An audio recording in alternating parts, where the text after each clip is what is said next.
दोस्तों इतिहास जो है ना साहसी लोगों से भरा हुआ है। इस धरती पर ऐसे ऐसे लोगों ने जन्म लिया है ना जिसकी गाथाएं आज भी सुनते हैं हम और अपने बच्चों को भी पढ़ाते हैं। दोस्तों हम बात कर रहे हैं गुरु गोविंद सिंह जी के बारे में। ये सिखों के ऐसे 10वें गुरु हैं जिन्होंने हमारे लिए अपने पूरे वंश का बलिदान दे दिया। इनके बारे में जानेंगे हम इस वीडियो में, लेकिन सबसे पहले आप लोगों का स्वागत है हमारे इस यूट्यूब चैनल में जो एजुकेशन और मोटिवेशन के पर्पज से बनाया हुआ है। तो चलिए दोस्तों शुरू करते हैं। दोस्तों बात है सन 1666 22 दिसंबर पटना बिहार की, जहां पर गुरु गोविंद जी का जन्म हुआ था। इनके पिताजी का नाम गुरु तेग बहादुर था और माता जी का नाम गुजरी जी था। और गुरु गोविंद जी जब 9 साल के थे तो इनके पिताजी का सर अंतिम संस्कार के लिए आनंदपुर साहिब लाया गया।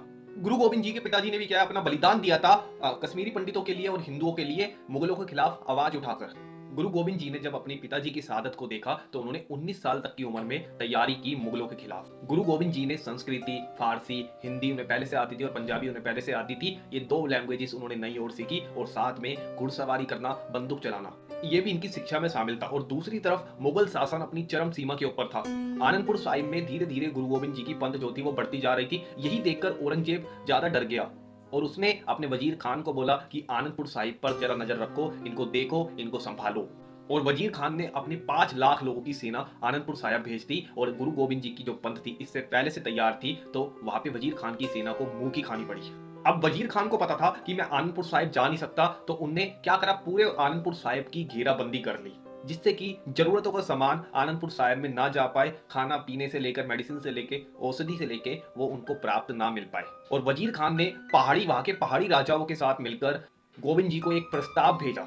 प्रस्ताव में क्या था कि आप आनंदपुर साहिब छोड़ के जा सकते हो अपनी पंथ के साथ, हम आपको रास्ता देंगे, जाने देंगे। गुरु गोविंद जी को पहले से ही पता था कि मुगल कभी अपनी बातों पर नहीं टिकते, लेकिन उन्होंने विवश होकर वो प्रस्ताव मंजूर कर लिया। गुरु गोविंद जी अपने पंथ के साथ आनंदपुर साहिब से निकल गए, लेकिन गुरु गोविंद जी को जो पहले से ही पता था वही हुआ। मुगलों ने गुरु गोविंद जी की पंथ के ऊपर पीछे से हमला कर दिया, लेकिन गुरु गोविंद जी ने मुगलों को वहां पर अटकाकर सिरसा नदी को पार कर लिया। लेकिन इसी वजह से वो अपने परिवार से जुदा हो गए, जिनमें उनकी माताजी, उनके 2 बच्चे, उनकी पत्नी शामिल थे। गुरु गोविंद जी चमकौर पहुंच गए थे, लेकिन उनकी माताजी और 2 उनके जो छोटे साहिबजादा थे वो जहां छुप के रह रहे थे, उनके अपने बंदे ने ही वजीर खान से मुखबरी कर दी कि वो मेरे घर पे रह रहे हैं। और वजीर खान ने उन दोनों को, 2 बच्चों को और उनकी माताजी को गुरु गोविंद जी की बंदी बना लिया।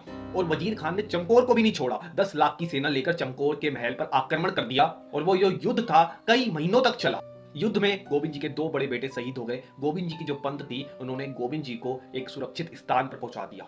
उस युद्ध में गुरु गोविंद जी के पास सिर्फ 42 लोग थे और सामने मुगलों की 10 लाख की सेना थी।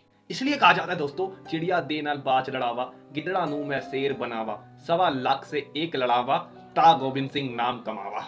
चमकौर के युद्ध में गुरुजी को बोला गया था कि आप अपनी दोनों संतानों को लेकर किसी सुरक्षित स्थान पर चले जाओ, लेकिन गुरुजी ने क्या बोला, गुरुजी ने बोला आप 42 लोग भी मेरी संतान हो। और उन 42 लोगों ने भी क्या है, मुगलों के लाखों सैनिकों को मार दिया था।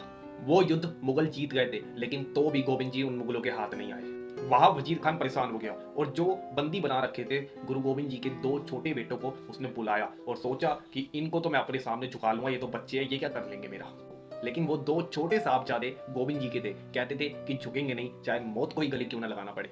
और वजीर खान ने जिंदा दीवार में चिनवा दिया उन 2 छोटे साहबजादों को। और इसके बारे में जब गुरु गोविंद जी को पता लगा तो उन्होंने खालसा पंथ के सामने एक छोटा सा पौधा उखाड़ा और बोला, मुगलों का अंत अब हाथों की उंगलियों पर गिना जा सकता है। उधर वजीर खान को पता था कि गुरु गोविंद जी अब चुप नहीं बैठेंगे, तो वजीर खान ने अपने 2 आदमियों को खालसा पंथ में शामिल करवा दिया। और उन 2 आदमियों ने गुरु जी को चोरी छुपे रात के सोते समय मारने की कोशिश करी, लेकिन मार नहीं पाए, घायल कर दिया गुरु गोविंद जी को। और बाद में खालसा पंथ ने उन दोनों को मार दिया, लेकिन गुरु गोविंद जी की छाती पर एक गहरा घाव रह गया।